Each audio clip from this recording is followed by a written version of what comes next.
Hi everyone, it's doing the last bit in the factoring unit, and that is difference of squares. It's actually something that you've seen before. We're just going to look at a shortcut. If we look at the first example here,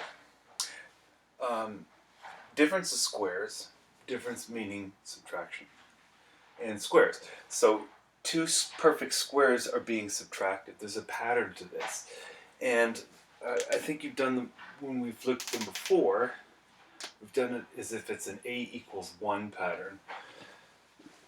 And if that's the case, you can look at this and see there is no B term, there's no linear term in the AX squared plus BX plus C, which means it's 0. So you technically have that. Okay? And now, if you look at the magic numbers here, I want two numbers that with product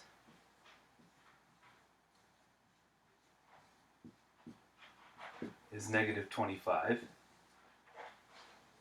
and the sum is 0. So two numbers that multiply to get negative 25 and add to get 0. There's only one pair that are going to work, and that is 5 and negative 5.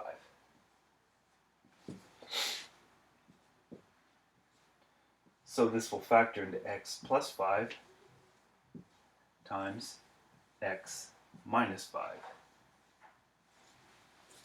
Okay, so and if you look at this, they're both the same number. One is positive, one is negative.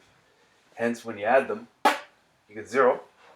When you multiply them, you get the other perfect square that's here. So we have a squared term, and we have the number term is just a perfect square that's negative. Okay, so we can jump right from here to there, because the pattern is really this: x squared minus a squared. So a is representing any perfect square, and when you factor this, you get x plus a, x minus a. That's what always happens. Okay? And let me erase this. Let's do some other examples. 100 minus c squared. Well, 100 is 10 squared.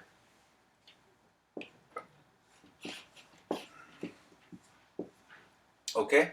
So to factor this, don't be fooled that I've switched the order. You usually have the squared term first and then the number second. It doesn't matter. Potato, potato. Same thing. Square root of 100 is 10. 10. I'm going to put that in the first spot because the number term appears here. Plus c minus c. Okay? Before I go to an example 3, I'll call this example 2a. Let's go back to just a regular one. X squared minus 36. Well, I'm going to forget writing middle term and just jump to the answer.